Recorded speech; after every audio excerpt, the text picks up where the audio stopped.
சென்னை திருவான்மியூரில் இரண்டாம் கட்டமாக விஜயின் கல்வி விருது விழா நடைபெற்று வருகிறது. கூடுதல் விவரங்களை செய்தியாளர் மகேந்திரன் வழங்க கேட்கலாம். மகேந்திரன், வணக்கம். இது குறித்தான விவரங்கள்.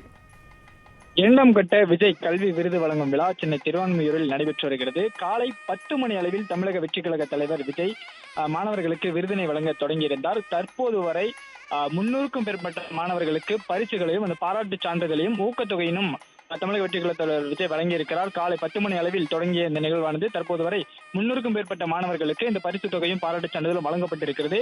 இன்று மட்டுமே குறிப்பாக இன்று மட்டும் தமிழகத்தில் மட்டும் 17 மாவட்டங்களை சார்ந்த மாணவர்களுக்கு சட்டமன்ற தொகுதிகள் வாரியாக 10 மற்றும் 12ஆம் வகுப்பில் முதல் 3 இடங்களை பிடித்த மாணவர்களுக்கு இந்த விருதானது வழங்கப்படுகிறது. தமிழகத்தில் 17 மாவட்டங்களும், புதுச்சேரி மாநிலத்தில் புதுச்சேரி மற்றும் காரைக்கால் பகுதியில் முதல் 3 இடங்களை பிடித்த மாணவர்களுக்கு விருது வழங்கப்படுகிறது. மொத்தமாக இன்று மட்டும் 727 மாணவர்கள் தேர்வு செய்யப்பட்டு அவர்களுக்கு இந்த பரிசுகளும் பாராட்டு சான்றிதழும் ஊக்கத்தொகையும் வழங்க வேண்டியிருந்தது. இந்த சூழ்நிலையில் தற்போது வரை 300க்கும் மேற்பட்ட மாணவர்களுக்கு இந்த பாராட்டு சான்றிதழும் ஊக்கத்தொகையும் வழங்கப்பட்டிருக்கிறது. மேலும் 400க்கும் மேற்பட்ட மாணவர்களுக்கு வழங்கப்பட உள்ளது. தொடர்ந்து வரிசையாக மாணவர்கள் அமர வைக்கப்பட்டு டோக்கன் முறையில் இந்த விருதானது வழங்கப்பட்டு வருகிறது. இன்று இரவு 7 மணிக்குள் இந்த நிகழ்வை முடிக்க திட்டமிடப்பட்டிருக்கிறது.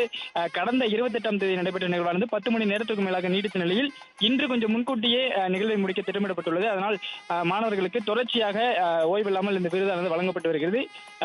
மீதமுள்ள 400க்கும் மேற்பட்ட மாணவர்களுக்கு இரவு 7 மணிக்குள் விருது வழங்கி முடிக்கப்படும் என்று தெரிவிக்கப்பட்டிருக்கிறது.